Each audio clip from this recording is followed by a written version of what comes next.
Good, because we're live. What's up, boys and girls? This is a show about show, episode 81. Let's call it the Dutch cut, because this means we're going to go 4 hours. We'll break it up into chapters. Chapter 1, the Bibble Babble. I am one of your two hosts, Jordan Pearson, joined by this man over here who absolutely loves the Snyder cut. He's been waiting, Dutch McAllister. Dutch, what's up?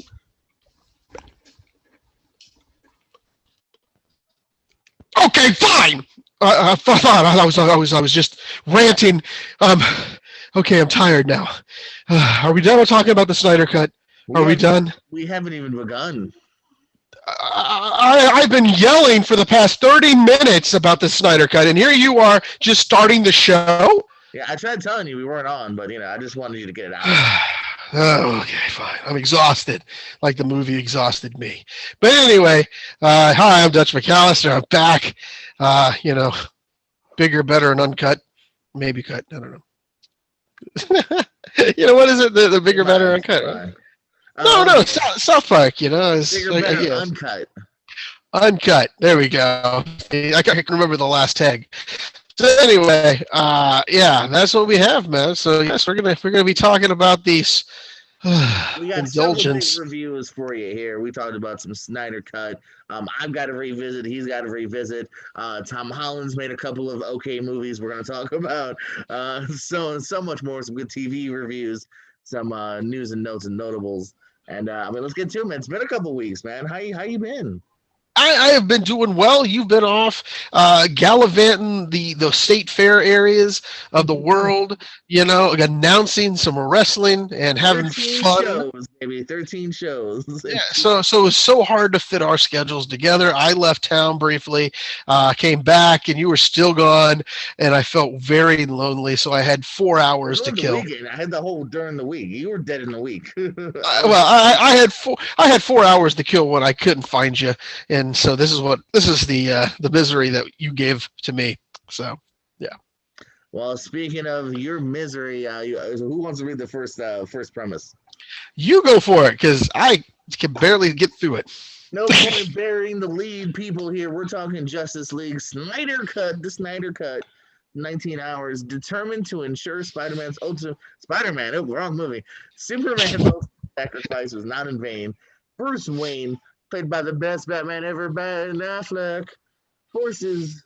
I'm screwing this all up. I'm tired. Alliance Diana Prince would plan to recruit a team of metahumans to protect the world from an approaching threat of catastrophic proportions. This stars my boy Ben Affleck, Gal Gadot, Ray Fisher, Jason Momoa, Ezra Miller, Henry Cavill, Amy Adams, Jeremy Irons, Diane Lane, and a few other notable actors in this. So let's go just a little bit. Don't 40-minute rant, but what is your history with this? First of all, why were you so against it? I'm against it. Yes, I'm fully against it, due to the fact he left and had some mitigating circumstances. I'm not going to fault him for that. But again, he left it entrusted with Joss Whedon. We found out, of course, Whedon added some things and took away some stuff. But Snyder just couldn't get over himself so much. After he got paid for it, the studio invested all this money. They weren't going to hold it for him, so they released it. I just thought, you know what? Let's let the sleeping dogs lie, because we already know what we had in store for us, because we watched Batman v Superman. We've seen the Superman Man of Steel. We have seen the Snyderverse and what it is, and I did not need more of it. Unfortunately, people thought they should have had more of it. So without going crazier, it's just basically a meteoric movie. When I say meteoric, I don't mean like red hot of the lava sun coming at you.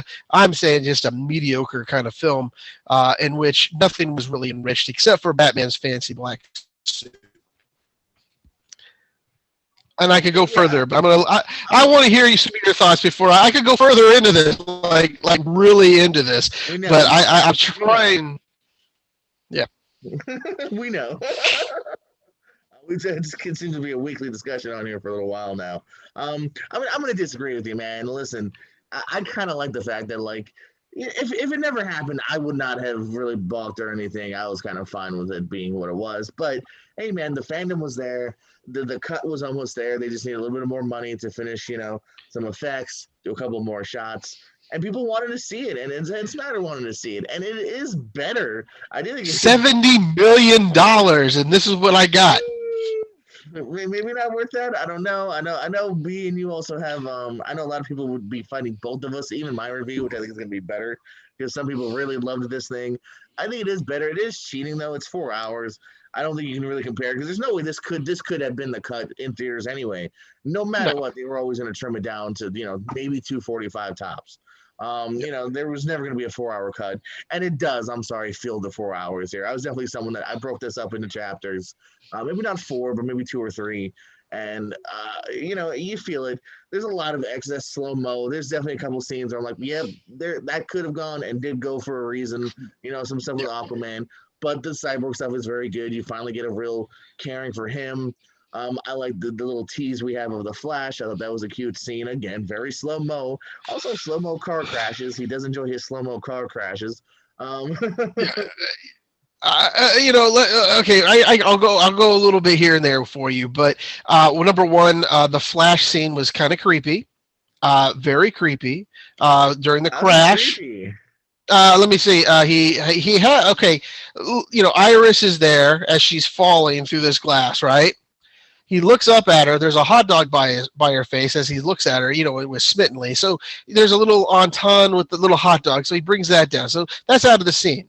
Then he takes the glass, moves it away, brushes her face, looks at her a little bit too lovingly, too long, too leeryly during this whole scene. It kind of creeps me out. And then he then puts her on the pavement and saves her from that. Now, I will give you this. He didn't fall on Wonder Woman and cup her breasts or anything like that like he did in the original. So that wasn't as skeezy.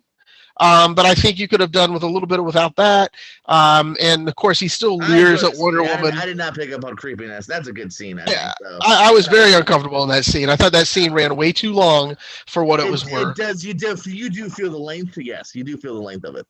And I just don't like what's his name as the Flash. I really can't get behind him as Isaiah or whatever his name is. What is Ezra. it? Ezra. I just can't still to this day get behind him as the Flash. He just doesn't personify me as the Flash. I know we're getting stuck with him as the Flash, and that's fine. But I could probably learn to like him. This movie also has destroyed the canon of Aquaman, if you really want to look into it. The story in which Mara is saying, "Oh, I was adopted by your mother," the Queen, when she's talking to Arthur, and saying she was adopted by his mother after her parents have died. So Dolph Lundgren does not exist in the original film, though. Is that what we're going with now? Dolph Lundgren was her father. I guess I don't care enough to have pieced that together. I see what you're saying. I'm not disagreeing. But you're ruining. I know, but you're ruining the continuity in some of the stuff that has now been established, and they were always going to be a standalone. No, now I don't think you're supposed to include this. This is an alternate history. I don't think you're supposed to include this going forward. Well, the only way you could fix that is through Flashpoint. But no, I'm just don't include this. What they're saying is this is his verse of what it is, and then. But I still just can't say I could have two right now. You want to build an Aquaman character. Okay, you built an Aquaman character who's lovable. Even in the original version of this, he was an original. He was kind of fun to watch. The only scene about Joss Whedon I kind of missed was on Aquaman set on top of the lasso of truth. Do you not remember that scene where he started talking about his feelings about how he thought he might die, and how he just doesn't feel relevant, that type of stuff. And then all of a sudden, Wonder Woman says, "You're sitting on the rope" or something like that, and then he starts, yeah, that is a little bit of Joss Whedon. Of being funny that you can handle. And I think that needed a little bit because what it did would make was make Aquaman way too dour and sour in this film. Hey man, Uh, we're back to Snyder, baby. We're back to dark and sour. It's what he does. and that's exactly what he does, and he just misses the point of some of these great characters in which you can make them a little more cheerful. Can I Uh, argue you this? I agree that it's not the thing that most entices me, and it obviously does not entice you. Can I argue you this though?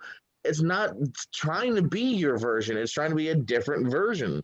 So can you really knock it for that? well, what I'm getting at is he's never fully embraced these characters to really look into their psyche. Yeah, Superman. They're trying to make him. I look at it this way. Number one, everyone knows who Superman is now. Okay, right? Everyone knows Clark Kent is Superman. Am I wrong with this? Because Lois, outs him in front of a cop. Batman's over there saying, Bruce, stop it, and all that.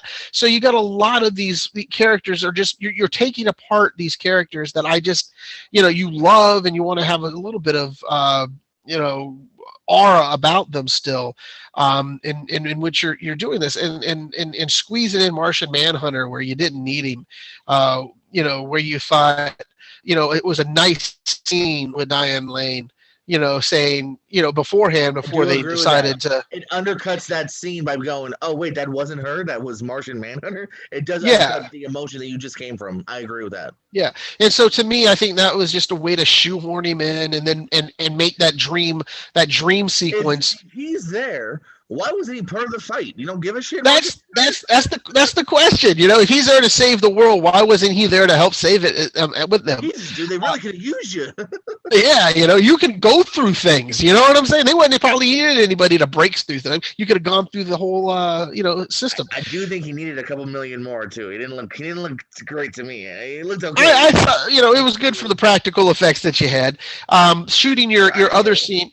Yeah, the practical effects on the makeup were good, but if you look at the shoehorn scene with the Joker and the Batman, had nothing. I mean, it was so disjointed at the end, and he keeps saying, well, if you let me continue. And of course, he was so pompous to film it in 4:3 format for IMAX.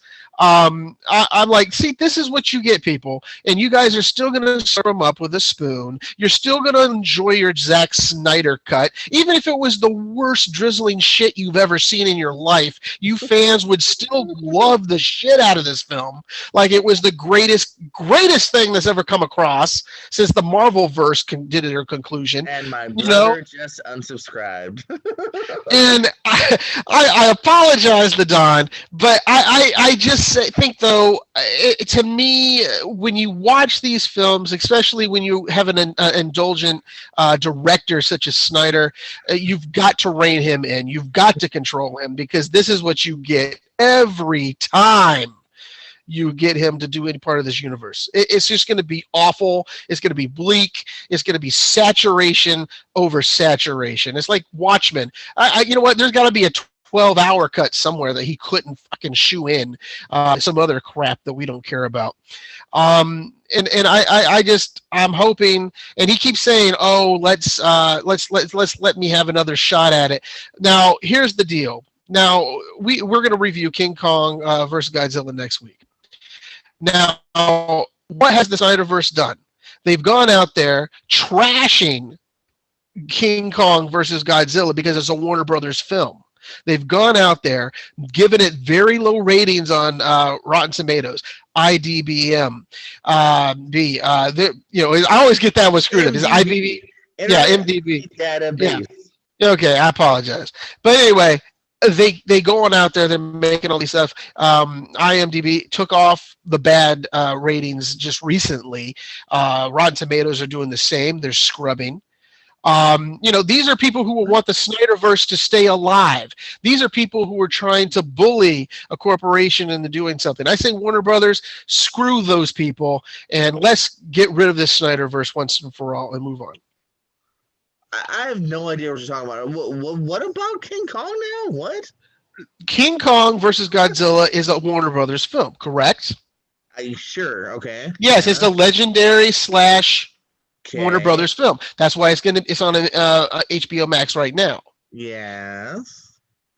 The fans are sabotaging the ratings of this film. Instead of saying it's an excellent film, they're saying it's trash because they want their voices to be heard that the Snyderverse leads to live on. And to me, that is not a fair shake to say Godzilla I also versus. think it's unfair of you to make very full on blanketed statements. Like How am I'm I not making a full on blanketed statement when it's that the there's a truth? contingent of that, but there's also plenty of people that just like the Snyderverse that aren't doing bullshit like that. Well, no, there's. I'm just saying this is what you're condoning if you continue to do this. You just all of a sudden at this time back it off, just cut it down, shut it down. We don't need Snyder. We have other directors. We have other visionaries. That we can turn to, I, and I'm I'm I'm in the middle. I don't disagree with you as far as the I'm fine. I'm just moving on. I'm sad that we didn't get more Affleck. That's about the only thing that really hurts me. Other than that, I've never been a huge Snyder guy. Let's get to the flakes, baby. What do you flake it? I gotta know. I gave it 1.5.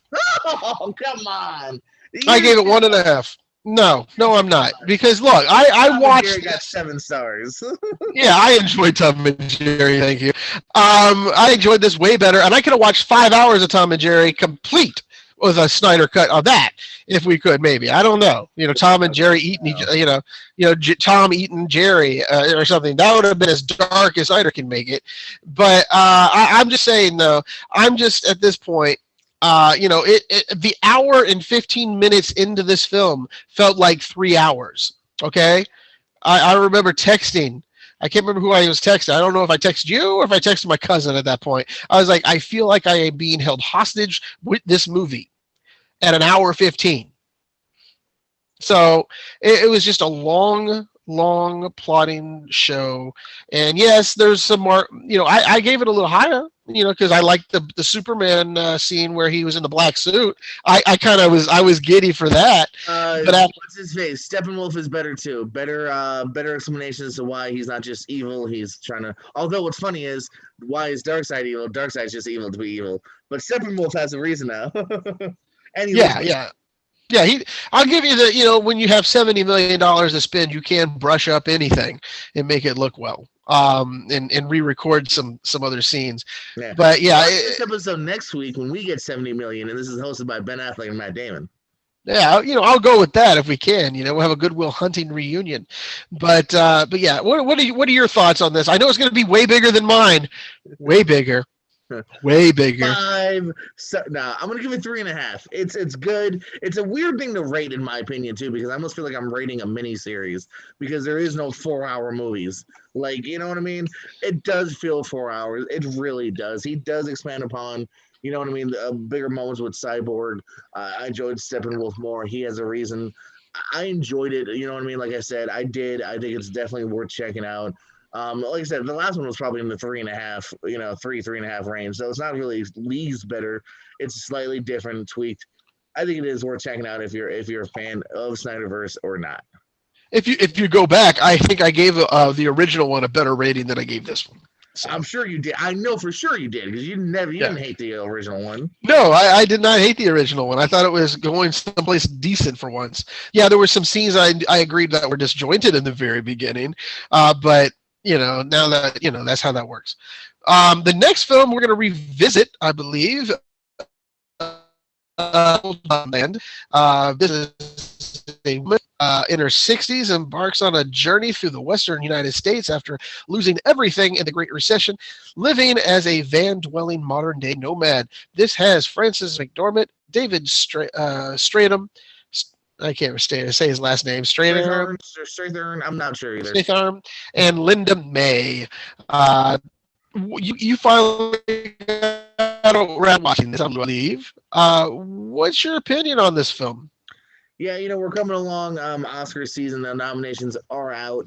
She was nominated, and it's on Hulu, so I kind of was like, I guess I should re-up my Hulu. I really did it for Solar Opposites, but this was on there too, so I decided to watch this as well at some point. What a weird transition, Solar Opposites in this on a weekend. Very, very odd, yes. So check this out, man. Again, I'm gonna be the nicer of the two here because you really went kind of low on this one here, man, and I'm not too far off from movie. It's not. It's by far not the most thrilling film here. It's very much just watching Francis McDormand do some stuff, have some conversations, day in the life, kind of movie here. People loved Florida Project. I thought this was better than that. I enjoyed this a little bit more. There are some shiny moments between her and some of the neighbors here. Again, am I running out to the roofs talking about Frances McDormand? No, she's as good as you would imagine she would be here. Again, it's good. It's watchable. It's not something I think I'll ever rewatch. Speaking of my brother, he'll never see this. I think he's typed that on my Facebook when he's like, "No way." Um, I'm gonna say 3.5. I think there's enough moments in here. Again, I'm a 3.5 for today. You are so far, yes. In the recommendation pile, but not in the overly like something that I really champion. So good direction from Chloe Zhao. I'm glad she's getting some love here. I like the looks of it here, and McDormand is Yeah. good. We do agree, though, the looks of it was pretty, but not like I know I didn't go that high, 3.5. No way, Jose. I can't remember what I was looking for it right here, but I couldn't find my notes. But no, you were 2.5, 3. I was probably about 2.5 or something like that. Yeah, so it was overrated in my book. Next up, I think I'm alone on this, although I know you got that Apple Plus, so I know you can watch it. It's a new Apple Plus film, Cherry. Cherry drifts from college dropout to army medic in Iraq, anchored only by his true love, Emily. But after returning from the war with PTSD, his life spirals into drugs and crimes as he struggles to find his place in the world. This stars Tom Holland, Kyra Bravo, Jack Rayner, and Forrest Goodluck, amongst others here. There's definitely a few other actors that kind of strifle in and out of this film, but it's definitely very much on Holland and Bravo for the most part here. Tom Holland month, Tom Holland weekend almost. With this and Chaos Walking dropping at the same time here, and this is the better of the two, which I think you might join me on. I know you'll join me on the Chaos Walking. Absolutely, pretty soon here. So this does have something going for it here. It's the Russo brothers. So again, it looks great. It has me very much. It had me hooked. From the beginning here. And Holland's really good here. Shout out to Holland, who's can really play that level of, he's doing some bad things in here and the drug moments are sometimes hard to watch, but, he still has that, we're still capable of really watching him in it as well here. Just some stuff, the love story I felt it was a little rushed at the beginning. I don't know if I ever really totally got why he's enamored by this girl here. And then it also, fair enough, for it being such a bleak and long movie, it has too much of a tidy wrap-up for me, too, here. It did not end the way I expected, which is because it ended a lot tidier than I thought it would, which also I kind of had problems with. But I can't deny that there's enough in here to where the journey, I think, is worth it, even if sometimes the ending didn't totally pay off for me here. So I'm not giving it the half, but I am giving it the 3 stars for Cherry over on Apple Plus. Okay, good. I will be watching. I got sidetracked with a lot of documentaries this week, so it's but I've been wanting to see it. I was going to watch it after this next film, but I just couldn't put back to back Tom Holland films just in case that was going to be as bad. But we're talking of Tom Holland. We're going to cover Chaos Walking. 2 unlikely companions embark on a perilous adventure through the badlands of an unexplored planet as they try to escape a dangerous and disorienting reality, while all inner thoughts are seen and heard by everyone, even us, the studio audience. Tom Holland, Daisy Ridley, Mads Mikkelsen, Damon Beckar, Nicholas Jonas, Cynthia Erivo, and David, how do you say David Aiello? Aiello. Aiello. Sure. We'll be there forever if we have to keep going. But anyway, I'll take the lead on this one. Please do. Let me get comfortable because this is going to be an awful, awful review. Um, don't watch this movie. If you have enemies, you could let them watch it. Just tell them it's just fantastic because this is the worst film of 2021. This right here was made and finished in 2017, did not test very well, so they decided to throw $15 million more. And the reason why it held off this long is because they had to wait for Tom Holland and Ridley to get done with their respected franchises. Now, once that took place, this is the madness that we all receive. Tom Holland sounding like I would say more like a Dustin Hoffman in Rain Man throughout the whole film, with his inner thoughts projected in aura around him. Ridley is basically a woman who they're not affected by this paranoid, this crazy thought injection. I found Mads Mikkelsen. If you look at it on paper, this is looking like a good movie. I'll be honest. You have Mads Mikkelsen who's up for nomination this year. His movie, that drinking movie, whatever it is, was nominated as well. On Hulu. Yeah, also on Hulu. And then, and then of course you have two talented young actors as well, Ridley and Holland, and it just. Oh my God, it's so annoying. I mean, I looked at you in 15 minutes, there's 20 minutes into this film, and I said, I need to leave. It wasn't because there were some loud people in the front.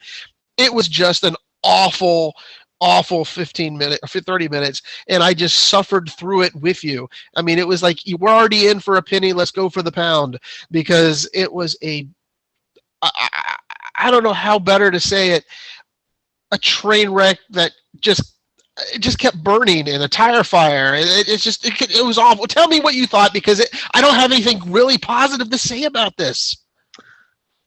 There's a couple of interesting world building moments, like when they meet the other group, like that was kind of sort of interesting. This thing, man, my least favorite part, probably when you woke me up from my nap, because I was having a good nap. No, this thing. Well, I thought it might liven up at that point, and then I was like, "Shit, I'm sorry." Bastard, I was dreaming of a different movie. Like you said before, with the build up, this thing's been played. You've heard some problems. It's one of those things that had a buzz of it's been held back again, and some reshoots, and it's been done for a little while now. It's just kind of a dullard, man. I mean, I'd rather watch that Jaden Smith, Will Smith movie, you know what I mean, After Earth. So, and had more life to it. You know what I mean? The hearing thing actually got annoying after a while, which is the main premise here. And yeah, talk about how charming and whatnot Tom Holland is. He doesn't have much to do here. Neither does Daisy Ridley here. This could have been any two actors, really, because there's just not much on the paper. And again, everyone, Mickelson, Yellow, Cynthia Erivo, who we both loved in Bad Times at El Royale. Yes. This has a cast on paper. Yeah, sure, I'm in. And even the trailer never did much for me here. The movie didn't win us much over. It was our first and last theater experience a little bit. That sucks. On a separate note. So yeah, it's just kind of a dullard of a film here, man. So 5 stars. Also don't forget to tell them this is a trilogy. So I'm glad that it failed so miserably. We won't have a trilogy unless we have fans out there who demand this and puts it on the internet and wants the real cut, baby, of all three. Cut. Give us the chaos. Yeah, give us the Chaos Walking trilogy, baby. 7-hour chaos cut.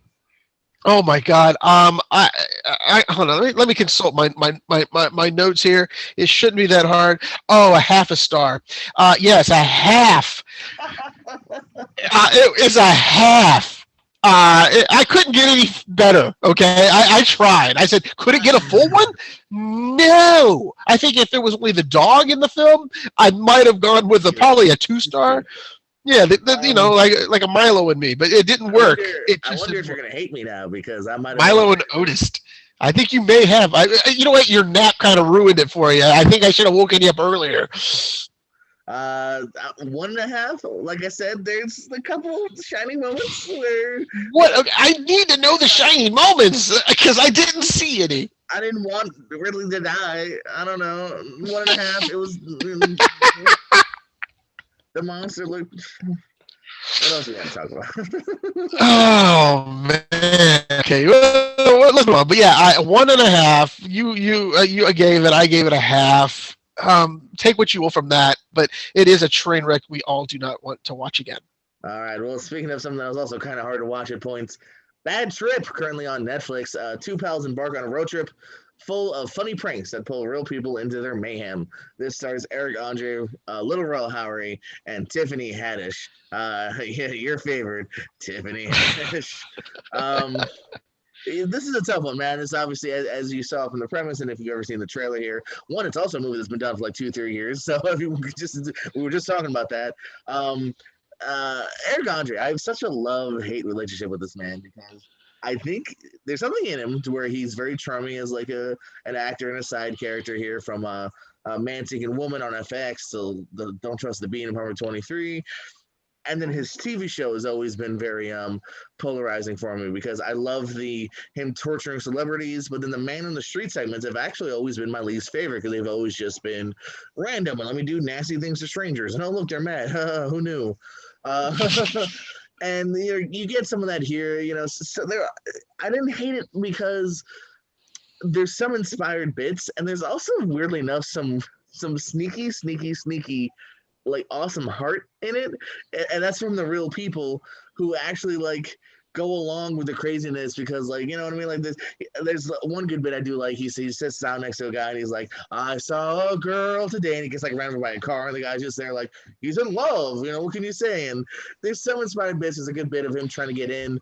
And he's doing that whole like, if you ever loved anyone, you'll let me through that door. And the guy who's been the entire time like, you can't get through, finally listens and goes, can't believe I'm doing this because he like won him over like a real life security guard. And I thought, I don't know, maybe I'm a sucker for heart where like those moments kind of warmed me. And there are some bits that are funny. And then there's other bits kind of like the Impractical Jokers film that came out last year too, where I was like, oh, this could have been on the cutting room floor. I don't know if they just had to fill an hour and a half because like there's some bits that just aren't funny. They don't really go anywhere. You know what I mean? There's a couple of like, oh, the person gives an odd look and that's about it. Like, that didn't really, you know what I mean? Like, that's Yeah. worth of a film here. So I had some laughs. Haddish is kind of funny. Ralph Howard's just there to be the sidekick. He doesn't really get much to do, even though he's in the entire thing. Um, two stars. I think it gives you what you want to a degree if you've seen the trailer and if you're into this. So two stars. Yeah, I saw it on my Netflix. It came up as a recommendation, and I was like, yeah, I like Little Ray. I like him.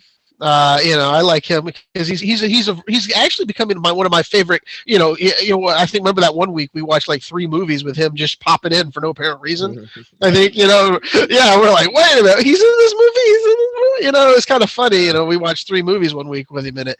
But yeah, he's just he's almost like to me like a Hannibal Buress. I liked him to that point. He's nice in this. I mean, I just feel like he didn't really have a moment where I was like Haddish and Andre have more better, like bigger, funnier moments. He kind of just feels like the sidekick that's just there. Okay, so 2.5 for that. Okay, there we go. The next one, 2 stars. I'm sorry, I gave it too much. I'm sorry, I gave it 1.5 too much. The next film is called Earwig and the Witch. It's about a headstrong orphan discovers a world of spells and potions while living with a selfish witch. This has the voice talents of Casey Musgraves, Richard E. Grant, Vanessa Marshall, Tyler Henderson, and Dan Stevens. What you get is the English version, of course, on HBO Max. There is a this is done by the studio that gave you gosh, I can't remember. What was it, Torto, I think? Totoro or Torno? I don't know. Anyway, it is a decent family film. It's about an orphan who is basically dropped off by her witch mother and just to protect her. And later on in years, she's just basically grown up in the orphanage and she doesn't want to leave. Then one day, a witch along with this other warlock kind of character comes in and wants to adopt a child so she can have an assistant to rummage around her who helps her put together potions. So basically she's very So this girl's very keen on this because she likes to break the rules, to me it's kind of disjointed here and there. We find out Casey Musgrave is the mother, of course. Uh, I really don't understand how they did this film. It seems like they had a great principal thought, and it went well, where you start seeing that she wins over the curmudgeon of both of them are curmudgeons.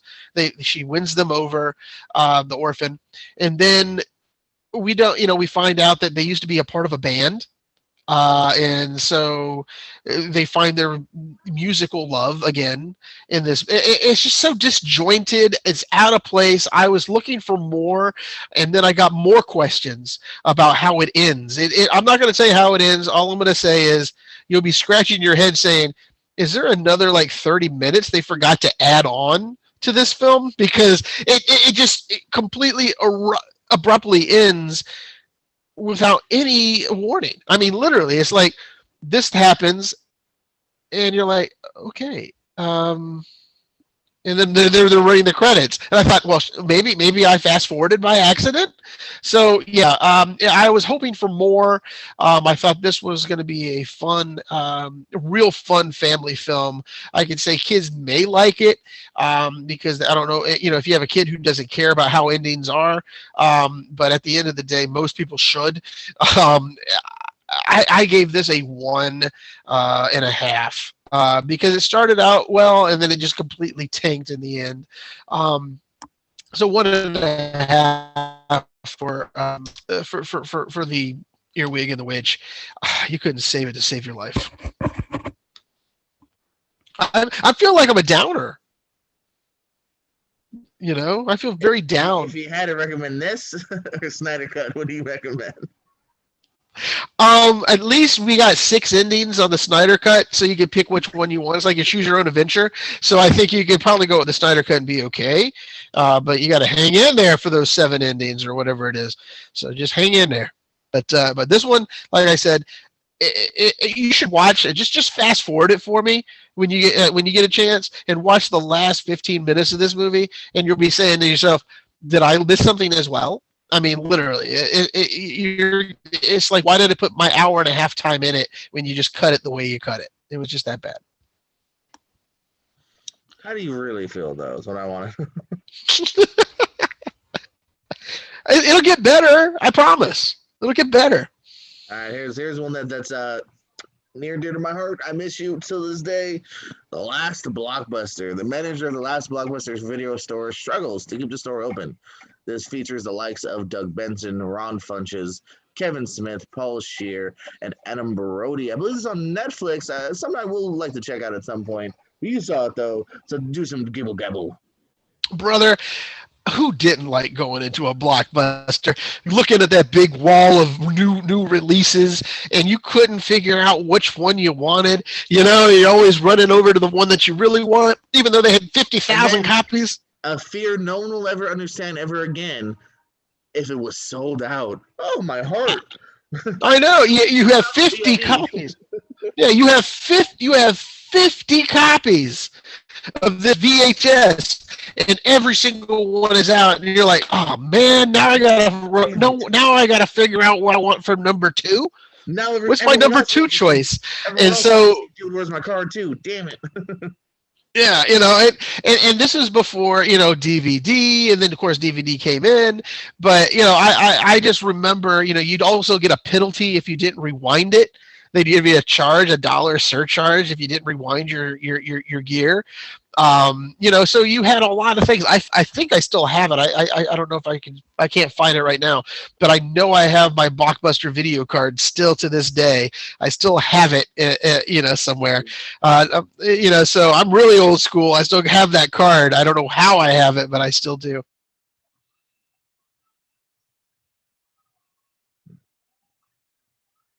And you're live.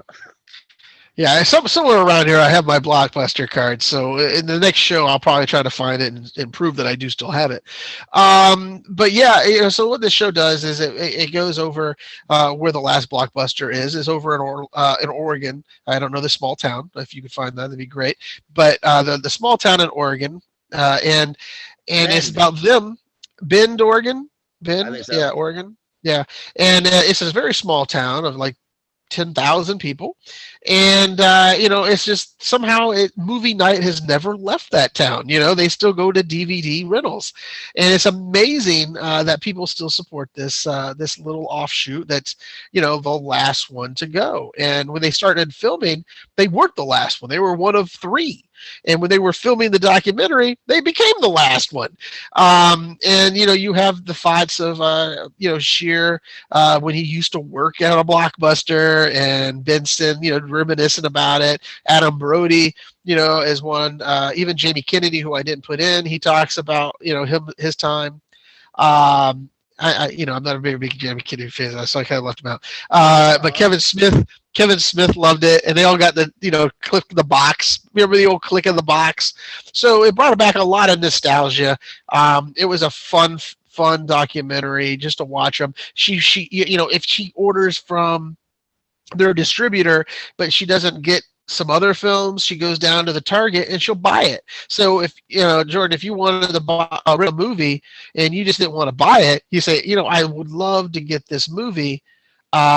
She would go and try to find it just for you to be able to rent it, which is an amazing above and beyond customer service aspect of this little one branch.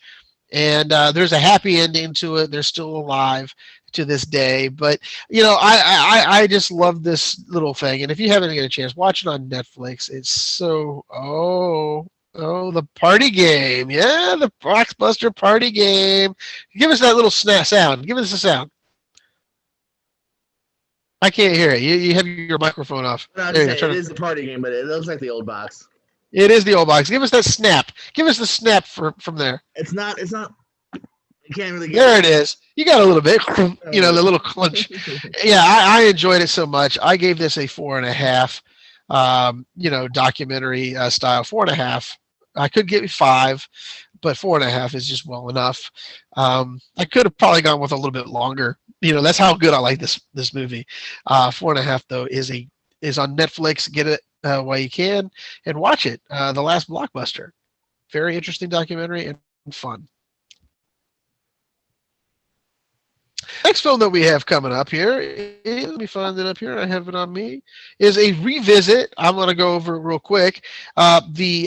Is called Boss Level. A retired military operative finds himself in his death. This has Frank Grillo, Mel Gibson, Naomi Watts, and Will Sasso.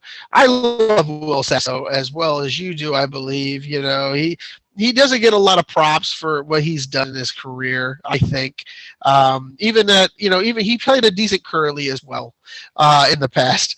I thought maybe he'd be really good. He would have been really good in Becky instead of Kevin James. Like I liked him. Yes. I liked him in this. Yes, movie, but he was. Yeah, he was the head badass. Even Mel Gibson wasn't as badass as this guy. I enjoyed it. I hope this shows us more roles for him to come in different variants instead of just being the comedy slapsticky guy. He could also he showed a great turn as a very serious badass villain. And I found this film. Groundhog's Day on steroids and enjoyed it to a degree. And every day is just the same, and he's just trying to figure out what's going on, how to fix it. Is she alive? If his ex is alive or dead? We don't know until we find out in the end. I'm not going to spoil that. You have to just hang in there like everybody else when they watch this film. I've learned from Jordan. I can't just spill the beans on all movies. So, but no, I found this one a cute little like action film in which it made me laugh a few times aloud, and made me groan by some of the stuff as well. Just really, but it had some heart, it had some tenderness as well. So Frank Grillo pulls it off and makes you really maybe have a sequel. Can we have a sequel out of this one? Maybe, I don't know. We'll have the next level of Big Boss. Who knows? So, but yeah, I gave it a 3 That's a little better than I've given a lot of actions lately, but 3 is what I gave it. Yeah, so we had some good ones from me. The rest are going to be all you, I believe, out. But yeah, Boss Level gave it 3. It's on Hulu. Catch it while it's there. Nice. I liked it even more. I really enjoyed it. I don't know. It just hit me on every level. I really enjoyed it. So a high recommendation for me as well. If you didn't see my review, uh, we'll do a couple more slightly rapid fire reviews here. I got 3 more for you, but I'll try to go them through with lickety split. First of all, coming up, the empty man. Retired cop James Lasombra is asked by a friend to investigate the disappearance of her daughter, who seemingly packed up in the middle of the night and left an ominous message on the bathroom mirror. The empty man made me do it. This stars James Badgedale, Marin Ireland, and Sasha Furlova. So I saw this recently. I saw this on a recommendation. Shout out to another YouTube channel that does movie reviews. Chris Stuckman, Get Stuckmanized. He doesn't need our help because he has hundreds of thousands more views than we do. But I love the guy. I just want to show him some love because he did a really cool piece about this was supposed to be a big time Fox movie, and then Fox got bought up, and Disney just had no faith in it. They tried trimming it down; it got even worse. Test critics reviews, preview reviews. So that this came out, it's well over 2 hours. It's got a 25-minute prologue that has actors that aren't in the rest of the film. And there's some really good stuff here. There's some interesting stuff in hands here. You can see the money on the screen. This is not a cheaply made movie here. It looks really nice. I enjoyed James Badgedale. He's always been a kind of a character actor that I've enjoyed watching here.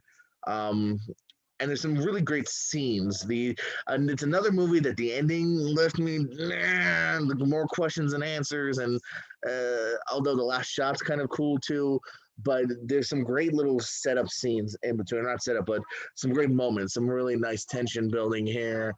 You are kind of enthralled. You get early hints early on too that there's something off about James Badgedale just a little bit. So I thought it was definitely worth checking out here. 3.5, another 3.5 for me, enough to recommend and say check out The Empty Man. Good surprise, and it was a good recommendation. You know what I mean? He was basically showing some love, and I will continue to show us the love. Okay, the next one you're gonna talk about is 12-Hour Shift. Is 1999, and over the course of one 12-hour shift in an Arkansas hospital, a junkie nurse, her scheming cousin, and a group of black market organ trading criminals start a heist that could lead to their collective demise. This has Angela Bettis, Chloe Farnsworth, Nika. Oh, well, Gamby, Mick Foley, and David Arquette. I know why we watch this film, sir.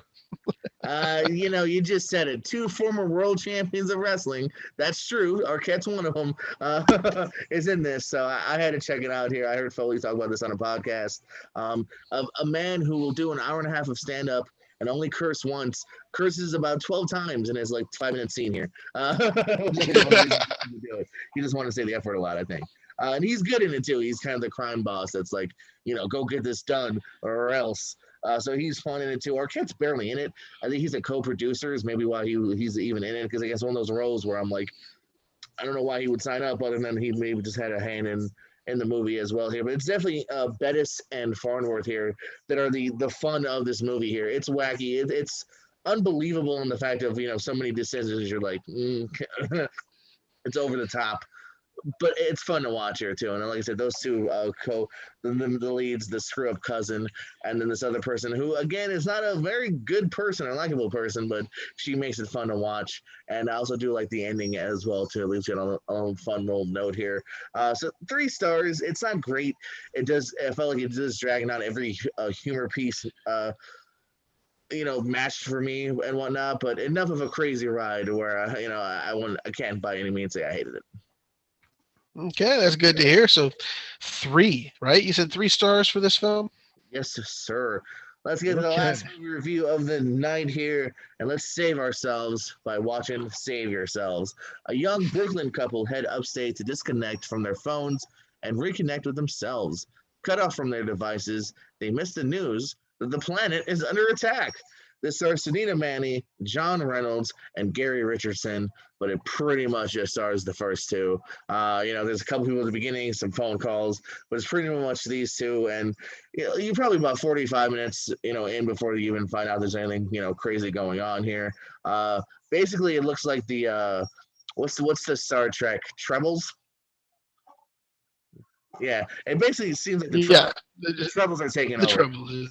These big poofs who one night they just think it's just a random poof in the house, and but it is a killer poof. You do find out later on enough they're straight up, these poofs are murdering people here. So this was an odd one. I enjoy movies that have a huge concept, but it's done in a smaller way here. Obviously this is not going to be your pew pew shoot 'em up movie here. This is basically about a couple who, I wouldn't say are going through a rough patch, but they're going through, they have their discussions and their down times as well as their up times here. And I like the main two in here. It just never really summed up too much for me though. Like there's a weird sidetrack of them going on like a drug hallucinogenic in the middle of it here. When it finally starts to get the tense building, it stops. And of all the endings I've been saying I'm disappointed in, this is the most disappointing ending. This movie, spoiler alert, it ends. It just kind of ends. It really doesn't give you much of a conclusion, unfortunately. So that's, to me, is disappointing here. So it's a 2.5. Like I said, there's charming moments in it here, and I was kind of intrigued as to what was going on. But do you ever find out what exactly was going on? No. You could argue that's not really what the movie was for, I guess, to a degree. But it just bugs me when it seems like you're building up to something that doesn't really ever pay off. So it's interesting enough. It's another Hulu one. It's not originally Hulu, but it's on Hulu now. That's how I watched it. So yeah, I was looking at that a few times. I think during the early parts of the pandemic. I think it came out earlier last year, I believe, right? Yeah, it's been out for a minute, and I've always thought about it. And then finally, when I saw it was just on Hulu, I was okay. Yeah, that's what I'm saying. So that might still make me watch it when I get a chance. You might like it. It has its moments. You could even like it more than me. So you want to wrap this up for us? This movie segment? I don't know if you. Do we normally wrap it up? That's all, folks. I don't know. What do you want me to say? Well, no. Well, I don't know. Last time you've been adding like, hey, how did we love this movie? What is this? Okay, that's right. I've been doing that because I've been stealing it from Siskel and Ebert. Okay. Yeah, but I was thinking it was something new, but true. I forgot I did that. Okay, so Justice League Snyder Cut. I give it thumbs up. Oh no, wait, hold on, we can't do that. I give it flicks up. He says no. He was a 1.5. I said a 3.5. Nomadland. I think there's enough worth checking it out. It's a slower movie, so if you're into that, check it out. 3.5. You were 2.5. Let's say maybe. Cherry. Yeah, 2.5. Again, recommendation. I think I said 3 even here, or 3.5. 3. Yeah, you gave it 3. But you said 3.5, I believe. And Dutch will chime in probably the next couple of shows is with his Chaos Walking, probably easily the dud of the week. Although it's with there with the Earwig, not too far off from it. But I think you said nicer things about Earwig, so I'll pick this as the dud of the week. It's dull, it drags, and I need a nap. Bad Trip, 2 stars. It's a great, perfect movie. If you're into Impractical Jokers, Bad Grandpa or Uncle Grandpa, Bad Grandpa, Uncle Grandpa. That's a Cartoon Network show, I think. If you're into that and you want to throw it on TV, I literally watched it at 5 a.m. one day. Earwig and the Witch, very surprising. Only a 1.5, a very low review here. Dutch did not enjoy it. Last Blockbuster, maybe the highest reviewed movie of the week. 4.5 from Dutch. High recommendation from him. I will also probably check that out at some point. Dutch enjoyed Boss Level. Not quite as much as me, but enough to recommend it at 3 stars. I believe I was at 4. I was a solid 4 for it. Empty Man, 3.5. I was close to 3, but I gave it 3.5 in the end because the moments that do work really, really well. 12-hour shift, 3 hours. It's wacky. It's over the top.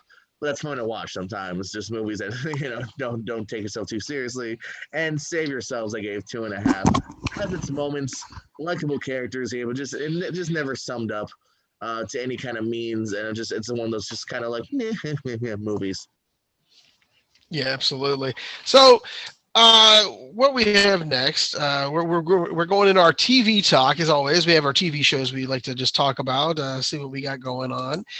The first up is season 2 on Hulu You've watched this. I have not. I've saw it. It was out, and I just got busy watching other things. But is Solar Opposites season 2? Does it continue? It's funny. Yes, I can gladly say that I delved right into it.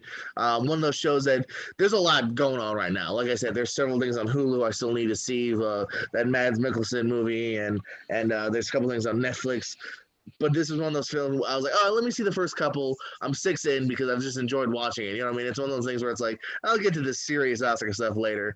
I just want to laugh and have a good time here. And you do, man. You know, like I said, I'm a little more than halfway through it. It's good. It's fun. It's very funny here. I think it's crazy over the top. Rick and Morty or Solar Opposite season 1's kind of type humor here. Lots of cursing. Don't watch it with your 6-year-old niece in the next room. Watch it with her, but maybe no. Don't watch it with her on mute because there's lots of death in it too. So don't even no kids at all, even on mute. But yeah, I definitely check it out. I think you'll enjoy it. I look forward to maybe you can chime in too in the next week or so and see what you think. Season 2, just as good as season 1. You know, maybe slightly less. You do get more of the small people though. I am glad to say you get some more small people stuff. Oh, good. I love the small people. I think stole the show last year. Yeah, Sterling K. Brown is one of the big small, well, not the big small people. It's one of the main small people. Oh, okay. So the next one we're going to talk about is, I think Superstore finally wrapped up. Is that what's going on there? Your show, you've been wanting me to watch this for years now. I still have not. So tell me, did it end okay for you? This ended fantastically for me, my friend. Fantastically for me. Yeah, so this was a show, and I guess this happens a lot. Big Bang Theory, Parks and Rec. I'm trying to think what else is out there, man. Where I didn't love it at first. Didn't love it. But then I really think it found its humor, it found its characters, and has become definitely something that I jumped to right away on the DVR. And it really wrapped up nicely, man. It reminded me of The Good Place where I laughed.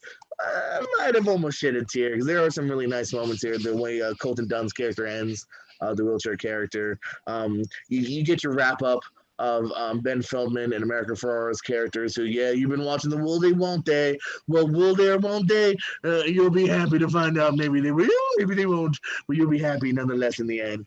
I really enjoyed this show here, man. It's a great, kind of like The Office. It also, too, began as like, mostly about a couple people, and it's divulged into like a lot of people ended up being kind of standouts here. You know what I mean? Like there's probably 10 people that I enjoyed watching pretty much every week. Lauren Ash was awesome as Dina. The whole cast here, man, was just it was people I enjoyed visiting with on a weekly basis. And yeah, I know Don Mega, my brother, as I mentioned, he enjoyed the finale. He was another watcher of this as well.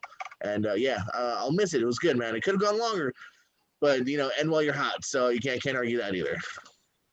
Yeah, there's always a way to be just end on top, and no one will regret you. So it's like The Good Place. They left on top, and it's always going to live in our hearts. We're never going to say Mark McKinney from what's that show with Dave Foley? I'm not sure. I'm New not Kids. sure. Oh, the kids in the hall. Kids in the Hall. Yes, Mark McKinney was awesome as the main manager. It's got a shout out to him. Yeah. The next one we're going to go over the Disney Plus. I don't know if you had a chance to see this one yet, but The Falcon and the Winter Soldier arrived. Another installment of the MCU universe. I'm kind of tepid at first. I was kind of thinking, well, another part of the universe that's here. And let's see how this runs. Well, I got to be honest. So far, so good. The pulse is there. We're already 2 episodes in. We got ourselves a brand new Cap America as well. And that's been, I think, what's his name? Will Grady or something? I can't remember his name. But anyway, he's been into some other television shows as well. But what I like about this is that we're seeing a different side of the Falcon, and we're seeing a little different of the Winter Soldier. We're delving into their psyche, which is very cool to see. The Winter Soldier is racked with guilt. Bucky is just racked with guilt over the past of what he's done in the past, and so we're learning from him.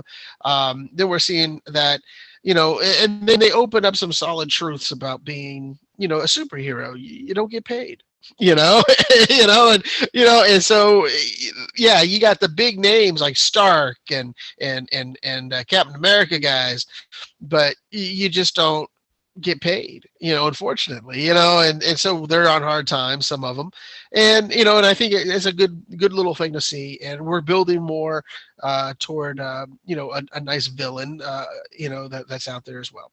So it's going to be very interesting. I like to see where it's going to go. If you haven't jumped on the train, jump on it.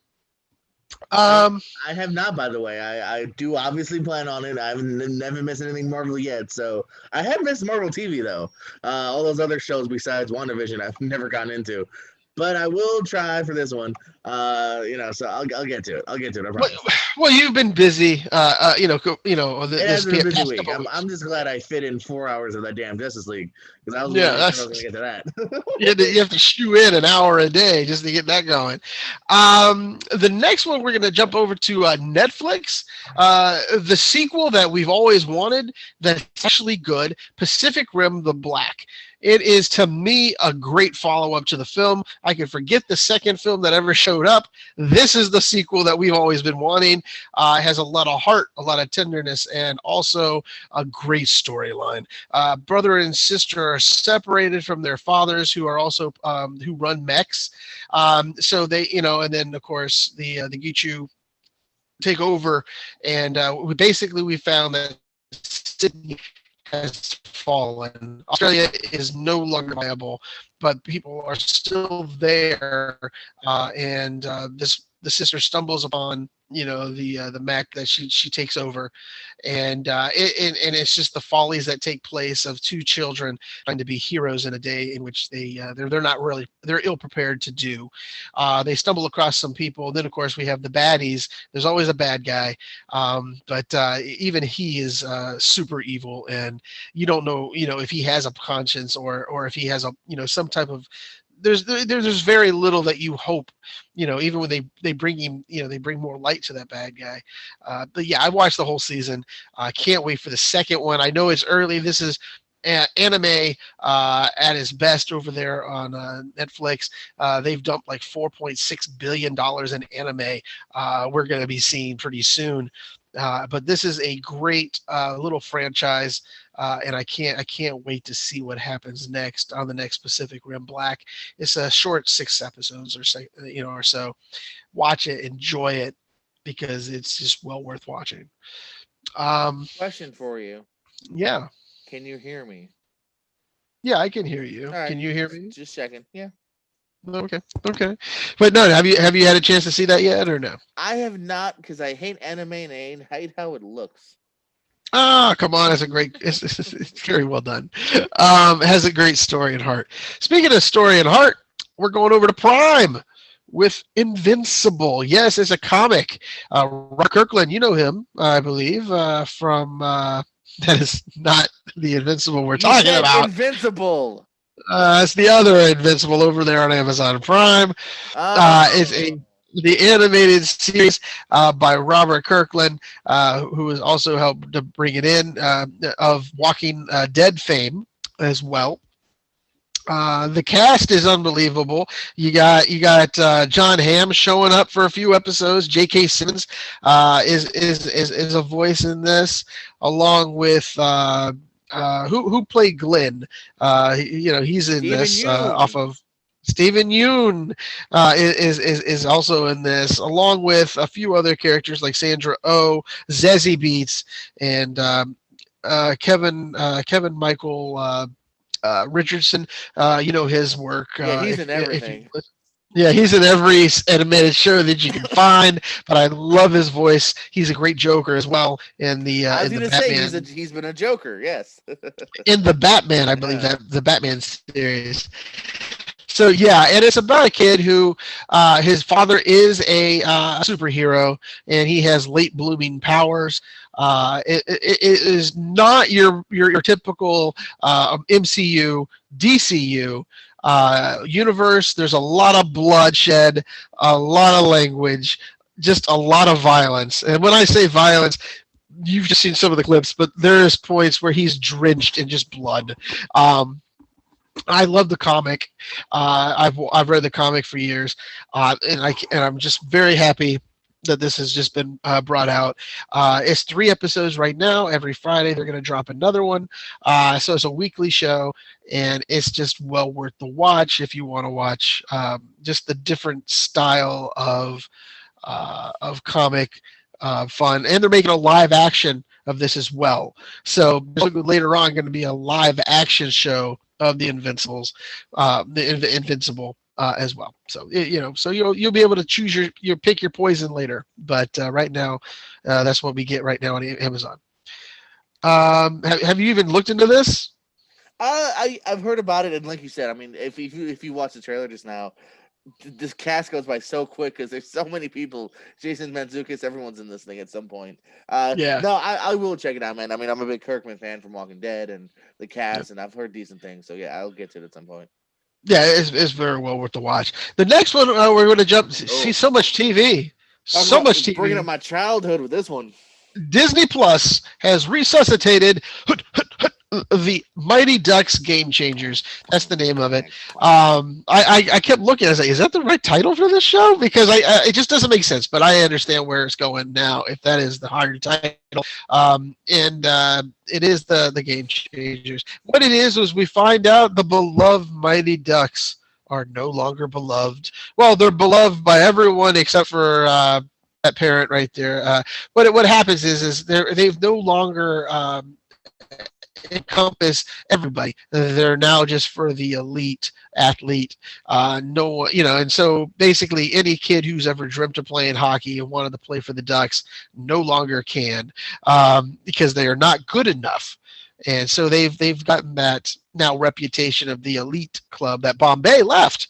And then as we're going through, Bombay, is then bothered again. He opens up a little arena called the Ice Palace, and the mother, played by the Gilmore Girl mom, I can't remember her name to save my life. Lauren Graham.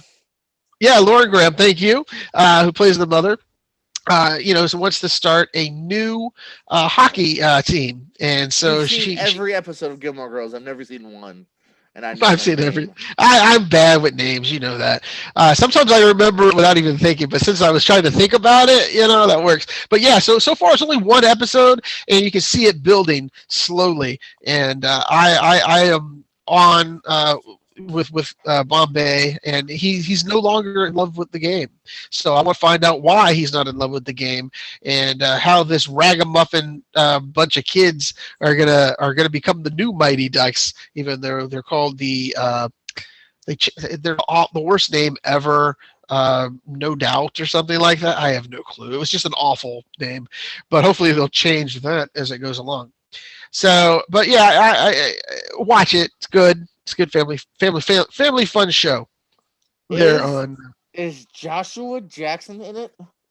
I have not seen, but I think he does probably make an appearance. I can't guarantee it. Not the one that was on meth recently, though. He will not probably be in it. Wait, one of the Goldberg. Yeah, Goldberg. Pop up. Yeah, he's not going to pop up. Eldon Henson from Daredevil. I could see him popping back in. It's possible. Keenan Thompson, come on, Keenan. Keenan. It all depends on if his show allows him to moonlight over at a Disney show. Two warring factions, Universal and Comcast and Disney. And last but not least, simple, fast. I'm going to just make a quick one on this. If some other, but again, like I said, I've been watching a lot of documentaries lately. I have a few more next week that I will actually review. I can't wait. We have the Kid 90 one that I'll be talking about, and we're going to be talking about Billie Eilish's new documentary over there on Apple Plus as well. So those are two of the sneak peeks that you're going to get next week. Very good, very good. My sneak peeks, I don't know. Kong. Yeah, well, yeah, we've already talked about Kong, so I can't wait. It's good. I can't wait. I'm going to be video watching that film with my cousin, so that'll be fun. That'll be fun. We're going to have a watch party, I believe. So you can be joining it if you wish tomorrow night. So we'll do that. So Jordan, it's been a real big newsy week, and I mean that with all seriousness. A lot of stuff happened, a lot of announcements. It's time now for your segment. Shine for me, superstar. Shine, because it's news and notable stuff with the Jordan Owens. Of course, we got to open up with a big tribute here. You can see behind me, Pops. George Siegel, unfortunately, has passed away. The age of 87. George Siegel's been on the screens. Here's him in 1967. Looking so, man, what a good looking dude. 1967, nominated for an Oscar for Who's Afraid of Virginia Woolf. Movies. Let me see. I got some notes here. Ship of Fools, 1965. Flirting with Disaster, Love and Other Drugs. He was a two-time Golden Globe winner, and of course, the two things that I really started seeing him in. Just Shoot Me. I was a big Yeah. fan and ran for 7 seasons. The boss of it there, here, a little bit of a playboy when you first meet him. Um, and then the last 8 years, and it's still airing. New episodes are still airing with him in it. The Goldbergs he's been on as lovable grandpa, lovable pops there. Um, Really, good screen presence every time he was there, man. I was happy to see him when he was in the Goldberg because he had I was on Entourage for a few episodes as well, but to see him on a weekly basis here, real heart and soul here. Some great moments with him and young Sean Giambrone. I want to say some great moments. Even still now, this is an early season. You can tell because the kid's much older now, not much, but several years, and really fun actor here. So he will be missed. Good presence left behind. Yeah, I agree. I will miss George. He was just so much fun. I love Just Shoot Me as one of his. I've seen him for so long. You always think of him just as a character actor after a while. He blends in with the scenery. When you've seen him, but because he steals the scene most of the time. But I enjoyed him immensely. So yes, we'll miss you, George. We'll miss you. Absolutely here. Other notes coming up here this week or last couple of weeks, ever so. Black Adam. Feel like we've been talking about this movie for the last decade. Has set a date, July 29th of 2022. So we're still a little bit over a year away, but it is moving finally. Black Adam with The Rock. Speaking of casting, Pierce Brosnan, former 007, is going to play Doctor Fate. So he's in talks with Yes, that. I can't wait to see this. I want to see him as that. As soon as they saw that, I said, perfect casting. Thank you. Now, does that mean Zatanna will show up later? I don't know. I'm just freaking out, man. I'm I just. do Well, I have don't know. some. I have some news about Zatanna pretty soon. Oh, goody. uh, Don Cheadle, who is going to be the narrator of the Wonder Years reboot. That's pretty cool. James Marsden and Idina Menzel will be returning for Disenchanted, the Enchanted sequel coming to Disney Plus. Um, HBO's LA Laker drama has added Bo Burnham. You might have seen him recently in Promising Young Woman, one of my favorite stand-up comedians. Bo Burnham will be playing Larry Bird. I see it. Really? I can kind Okay. of see it. um, and what's become basically a weekly segment here. Let's play the release date shuffle game now. Spiral, the Book of Saw. I don't know if that's still part of the title, but one of the Saw sequels is now set for May 14th. Cruella will be hitting theaters and Disney Plus with that additional fee on May 28th. And speaking of, it's official. Black Widow will also be part of Disney Plus with the additional fee on July 9th. Finally getting Black Widow. Free Guy. Oh, all these movies. Free Guy, The Yeah. Kingsman.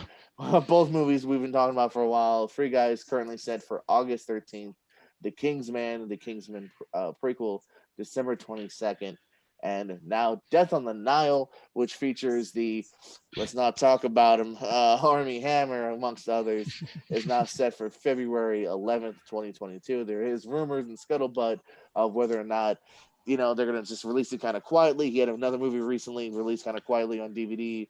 Um, if it's kind of doomed or they're going to try to reshoot, who knows? We'll see. Because right now it's set for, 10 months from now. So we talked about the Flash earlier, the movie The Flash. Yeah.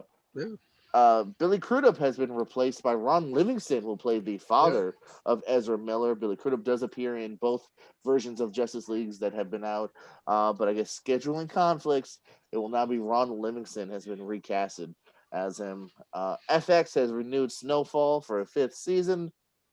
I've never seen that show. Martin Freeman has been added to Black Panther 2. He will be reprising his role. And speaking of Promising Young Woman, talked earlier with Bo Burnham, here's your Zatanna news.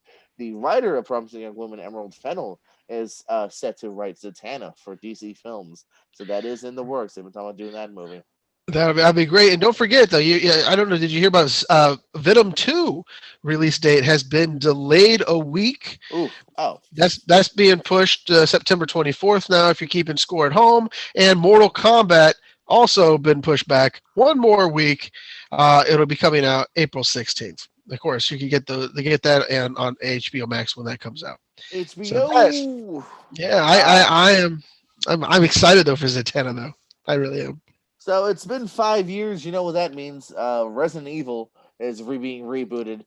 We had to wait a whole 5 years before that happened. This time, Kaya Scoladero and Robbie Amell, who we quite liked in Upload last year, are Yep. in the main two in the cast. And the next film will be called Resident Evil Welcome to Raccoon City. Reference, of course, the infamous city in which it takes place. Supposedly, it's about the main characters from the first two games, but we've heard that before. September 3rd is the current release date for that, and we'll see some good old zombie killing fun with Robbie And and Amell. and if you need to get your zombie on before that, I believe Netflix later on this year is going to be launching the Resident Evil television show. They have a series, Yeah, an actual live Resident action. Evil Hard. Yeah, and speaking Yeah. of zombies, too, don't forget, we're pretty soon to your favorite director, Zack Snyder's Army of the Dead. I'm gonna I open arms with it. I'm gonna watch it. I like Batista, so I'm gonna watch it because I I'm a love Batista Batista. fan. Yep, yep, yep. So I gotta love it. So I'm hoping that it's a good film, and I hope it just doesn't have a lot of slow mos, which it'll probably have a lot of slow mos. It'll definitely have a supreme amount of slow mo. Absolutely. That first shot in the trailer was pretty slow. Yeah, pretty much. What else you got for me? That's all I got. Well, I got a few more nuggets if you really want to go crazy. Give me Dutch McAllister.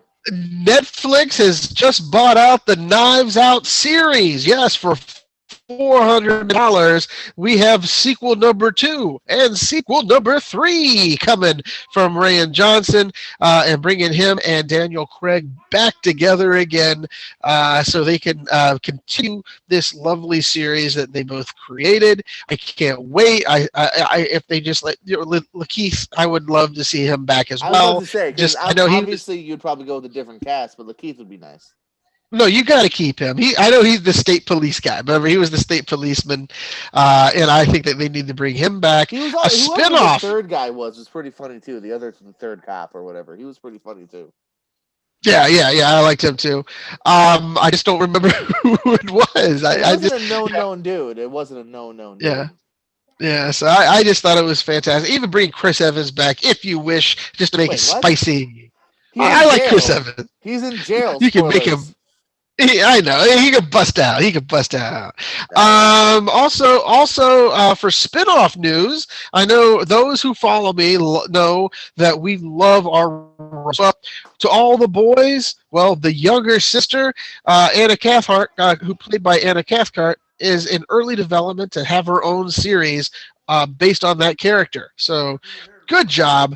They're going to have a spin-off to All the Boys. They're on Netflix. They found themselves a honey hole, and they're going to keep going at it.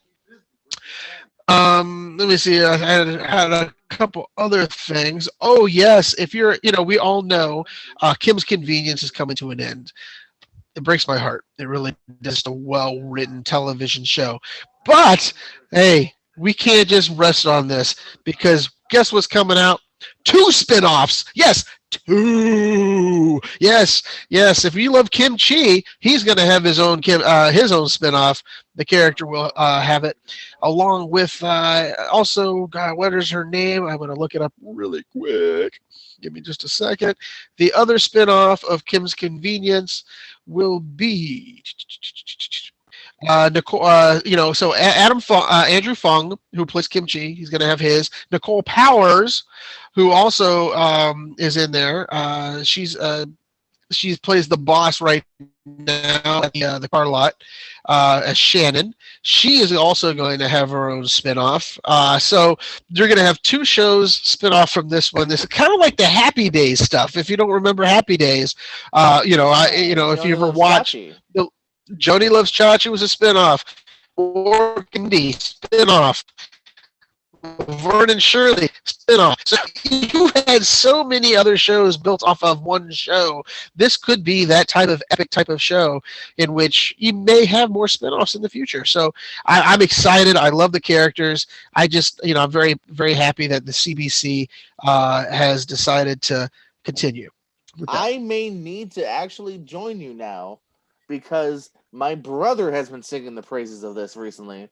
So I've now got two people telling me about this show. You should have been on with me a long time ago. I got my cousin hooked to this show too. He's enjoying the hell out of it. Any other movie news? Let me just double check. Any other TV news? Well, those are about it basically. That's all I could come up with at the moment. I think we did pretty well with our random newses and notable stuff this week. Hey man, I think we did good.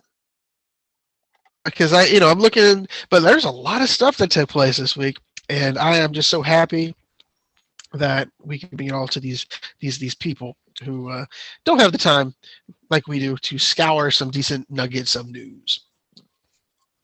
We're here to save you time from being nerds. Absolutely. You could be a nerd, but maybe you could. We brought something to light that they may not have heard about or thought about listening to. But yeah, like I said though, I'm glad that your brother is on with Kim's Convenience, and that garbage is being seen right now on my television isn't I just wanted to that bring it great. up one more time. Yeah, as you know, there's a lot of things, and I'm gonna let it go. I have a lot of reasons not to like it. But I gave it a chance. I really gave it, and I just want you to be aware. I did give it. I opened my heart and I said, "Please, Snyder, fill me up with your cut." And little did I know he was going to go for little did I know he was going to go for my jugular. Snyder, with it. Fill me up with your cut. Yeah. Just give me your cut. Just fill me up with your love. And he decided to slit my throat and force me to watch that. So, but yeah. Other than that, man, I am flush out of movie and note news. All right, my friend. Well, it's been a week. We had a jam-packed show for you. Hopefully, it wasn't 4 hours long like something else we know was. Man. I got one more here. They're complaining. Some of these people are complaining that The Walking Dead, season 11 is this last season, I believe, right? This last season. They're saying that no, it wasn't supposed to end this way. Well, I'm sorry, kids. You can only beat a dead horse so long, right? I know you love this show. Unfortunately, yeah. Well, no, I mean, hold on, my friend.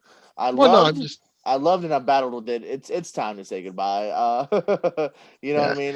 They've retread some stuff here, and I'm happy with it finally saying goodbye. Like you said, there's a reason why shows do end. Like Superstore was 6, and even Friends was like 10 or 11. Here we're at 12 now, or 11 or 12 now. So it's understandable. You know what I mean? I hope we finally get back to Rick. I don't know if they're still saving that for a spin-off movie, but that's still kind of touched upon the show. So hopefully we finalize with that here, one way or the other. Rick and his daughter. I am surprised though this season has still introduced new characters. Where I'm like, because it's each episode sometimes only features 1 or 2 characters.